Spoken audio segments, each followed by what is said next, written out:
હાલ ગુજરાતમાં ઉંદરો ડ્રગ્સ ખાઈ ગયા હોવાની ચર્ચાએ જોર પકડ્યું છે। વિપક્ષના નેતાઓ પણ સવાલ ઉઠાવી રહ્યા છે કે આ તો કેવા ઉંદરો છે જે કરોડો રૂપિયાનું ડ્રગ્સ ખાઈ જાય છે। તેવામાં આ મામલે ગોપાલ ઇટાલિયાએ આશંકા વ્યક્ત કરી છે કે આ પકડાયેલા ડ્રગ્સનો વેપાર થઈ રહ્યો છે। શું છે આ સમગ્ર મામલો, વાત કરીશું આ વિડીયોમાં। વૈષ્ણવજન તો તેને કહીએ જે પીડ પરાઈ જાનાને રે। નમસ્કાર, નવજીવન ન્યૂઝમાં આપનું સ્વાગત છે। હું છું જયંત દાફડા। ગુજરાતમાં પોલીસ દ્વારા પકડવામાં આવેલા ડ્રગ્સ મામલે કેગના રિપોર્ટમાં એક ચોંકાવનારી વિગત સામે આવી કે 2300 કિલો જેટલું ડ્રગ્સ ઉંદરો ખાઈ ગયા અને કેગના રિપોર્ટમાં આવેલી આ વાતથી રાજકારણ પણ ગરમાયું છે, કારણ કે વિપક્ષના નેતાઓ સતત આ મામલે સવાલો ઉઠાવી રહ્યા છે। તેવામાં આ મામલે ગોપાલ ઇટાલિયાએ પણ તંત્ર ઉપર ગંભીર પ્રકારના આક્ષેપ લગાવ્યા છે। ગોપાલ ઇટાલિયાએ કહ્યું કે 35% મુદ્દામાલ ગાયબ થઈ ગયો છે, જેની કિંમત અંદાજે 25 થી 30 હજાર કરોડ રૂપિયા થાય છે। આ મામલે જ્યારે કેગ દ્વારા તપાસ કરવામાં આવી ત્યારે પોલીસે જવાબ આપ્યો કે ડ્રગ્સ ઉંદર ખાઈ ગયા છે। સાથે જ અન્ય એક ઘટનામાં પોલીસે પકડેલું અફીણ પોલીસ સ્ટેશનમાં ઓગળી ગયા હોવાનું પણ સામે આવ્યું છે। અદાલતે જ્યારે નાશ કરવાનું કહ્યું હતું ત્યારે 38 કિલોમાંથી માત્ર 2 કિલો જ અફીણ નાશ કરવામાં આવ્યું હોવાનું પણ વાત ગોપાલ ઇટાલિયાએ કરી છે અને આ બાબતને લઈને તેમણે શંકાસ્પદ ગણાવી કહ્યું છે કે પોલીસ સ્ટેશનમાં મુદ્દામાલની ચોરી, ગેરવહીવટી અથવા ગેરકાયદેસર વેપાર થઈ રહ્યો હોવાની શક્યતા નકારી શકાય નહીં। પહેલા તો આ મામલે શું કહી રહ્યા છે ગોપાલ ઇટાલિયા, તેમને સાંભળીએ। આજે 31મી માર્ચ 2026 નો દિવસ એક અત્યંત ગંભીર બાબત તરફ આપ સૌનું ધ્યાન દોરવું છે।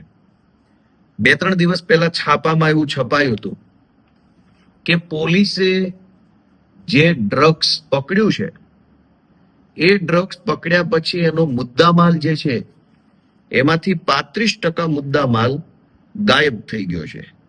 એટલે કે અંદાજિત 25-30 હજાર કરોડ રૂપિયાનું ડ્રગ્સ એ ગાયબ થઈ ગયું પોલીસ સ્ટેશનમાંથી। અને પોલીસે જ્યારે તપાસનો કંટ્રોલર સીએજી દ્વારા જ્યારે તપાસ કરવામાં આવી ત્યારે પોલીસે એવો જવાબ આપ્યો કે ઉંદર ખાઈ ગયા છે ડ્રગ્સ। આ છાપામાં લખેલું છે કે 35% પકડાયેલું ડ્રગ્સ ગાયબ થઈ ગયું અને એને ઉંદર ખાઈ ગયા। પછી આજના છાપામાં બીજું આવ્યું છે કે પોલીસે જે અફીણ પકડ્યું હતું, એ અફીણ પોલીસ સ્ટેશનમાં ઓગળી ગયું, આજના છાપામાં જણાવ્યું છે।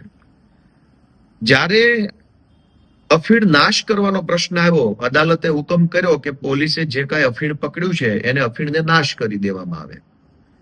ત્યારે પકડાયું હતું 38 કિલો અને નાશ કરવામાં આવ્યો માત્ર 2 કિલો।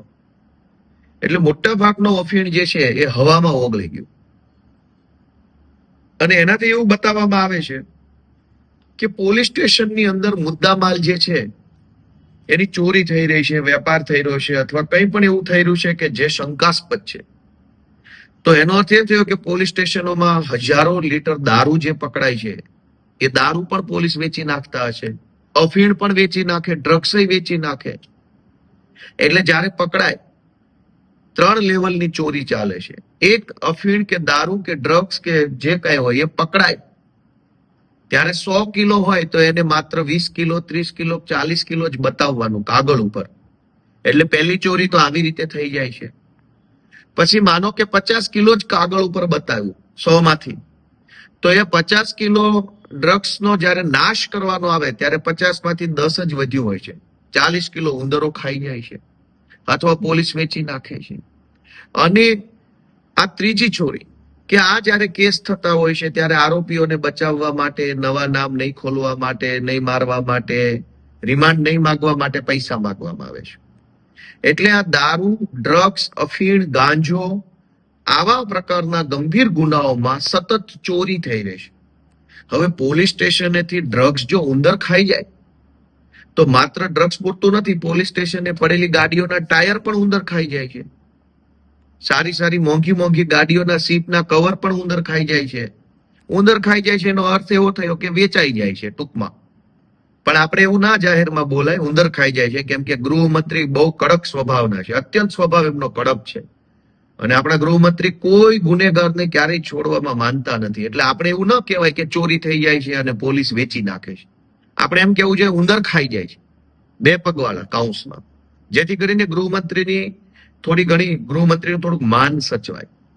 અનેક વાહનો જે પોલીસ સ્ટેશને પડ્યા છે, એના કાચ, એની સીટો, એના કવર, એના સ્ટેરિંગ વ્હીલ, એના ટ્યુબ, ટાયર, એન્જિનના મહત્વના પાર્ટ્સ પણ ઉંદર ખાઈ જાય છે.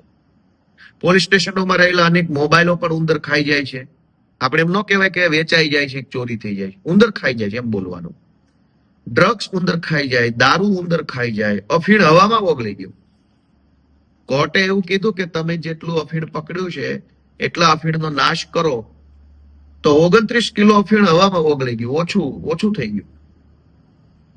હવે આ બધી ઘટનાઓ બને છે તેમ છતાંય સરકાર જે છે એ તમાશો જોઈ રહી છે.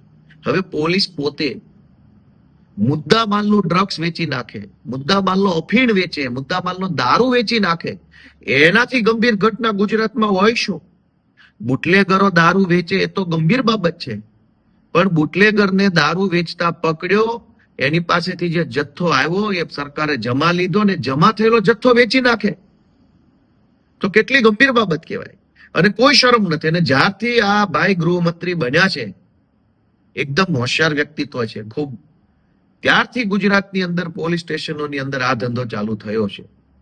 એટલે ગુજરાતની જનતાને એક જ વિનંતી છે કે જાગૃત બનો. આ ગુજરાત કોઈ ભાજપ વાળાનું નથી, આપણું છે. જો પોલીસ ડ્રગ્સ અને દારૂ ને અફીણના ધંધામાં આવી રીતે સંડોવાયેલ હશે, ઉંદર ખાઈ ગયા 35% ડ્રગ્સ, કેવી રીતે ઉંદર ખાઈ જાય? અને ચલો ઉંદર ખાઈ ગયા, અફીણ હવામાં ઓગળી ગયું, તો આવી બેદરકારી કરનાર અધિકારી સામે સરકારે શું પગલા લીધા? ડ્રગ્સ જેવી સરકારી મુદ્દામાલની મહત્વની વસ્તુ એ સાચવીને મૂકવી જોઈએ, વ્યવસ્થિત પેકિંગ કરવું જોઈએ, એને કમ્પ્લેટ મૂકવું જોઈએ.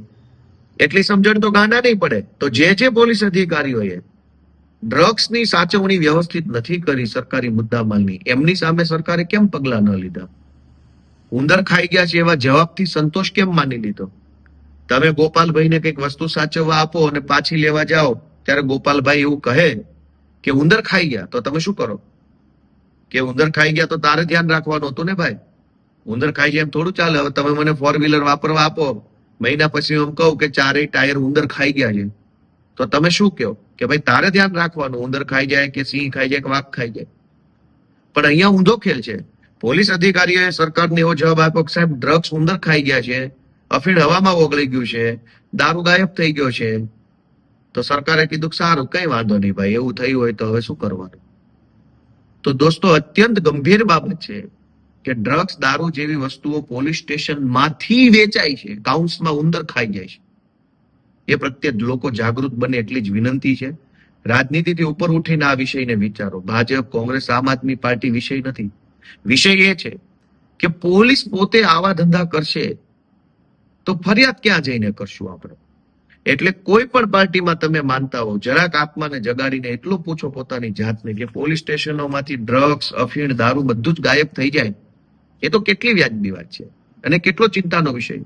અને ગૃહમંત્રી આટલા કડક સ્વભાવના છે, છતાંય આટલો દારૂ ને આટલું ડ્રગ્સ, 35% ડ્રગ્સ ગાયબ થઈ ગયું. જો ગૃહમંત્રી કડક ન હોત તો શું થાત? એ પણ વિચારવાનો પ્રશ્ન છે. જય હિન્દ.